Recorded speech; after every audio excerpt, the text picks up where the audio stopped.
आम पाखे गोटे भग्न संख्या अच्छी 11 विभक्त 25। यही भग्न संख्या को आम कौन करवा दशमिक संख्यार लिखा केमिति करिपरिबा देख 11 विभक्त 25 यार अर्थ कौन आम 11 हरिचे 25 तेणु आम हरिकी देखा 11 रे 25 हरिबा। अच्छा पिला माने आम 11 रे 25 हरिपर कि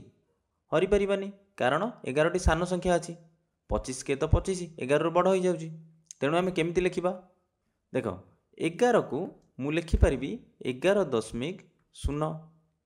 कारण दशमिक पर डाहाण पटे शून्यर मान न थाए तेणु मु लिखिपारि 11.0 जेतोटी भी आम शून्य देले चलिबो। एठी मु दशमिक पर 5टी शून्य दउछि सेमिति मु 3टी भी देइपारि 4टी भी देइपारि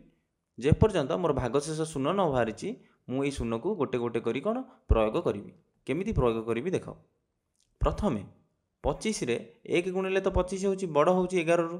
तेणु मु कौन लिखी 25 रे शून्य गुणिबी 25 रे शून्य गुणिले केते शून्य तेणु मु लिखी 25 रे शून्य गुणिली शून्य एबे 11 रु शून्य फेडिले केते होची 11 एवं एबे ए गोटिए शून्य को तळकू आनिबी जेतबेले गोटिए शून्य को तळकू आनिली केते हैला 110 किंतु एबे आमे दशमिक रो पर संख्या व्यवहार करूचे तेणु मु भागफल रे भी दशमिक देबी। एबे 25 रे हरिबी केते 110 25 चौ 100 25 पंचा 125 110 रु बड़ हो जाउची तेणु मु एठी 25 रे 4 गुणिबी केते हबो 100 एबे 110 रु 100 फेडिले केते 10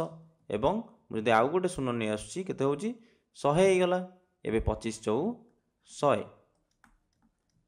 एबे आमे भागशेष शून्य पाइले तेणु आमे ए शून्य गुड़िक आउ व्यवहार करबा नहीं तेणु आमे उत्तर केते पाइले 0.44 तेणु मुझे लिखी 11 विभक्त 25 को दशमिक संख्यार केते हबो 0.44।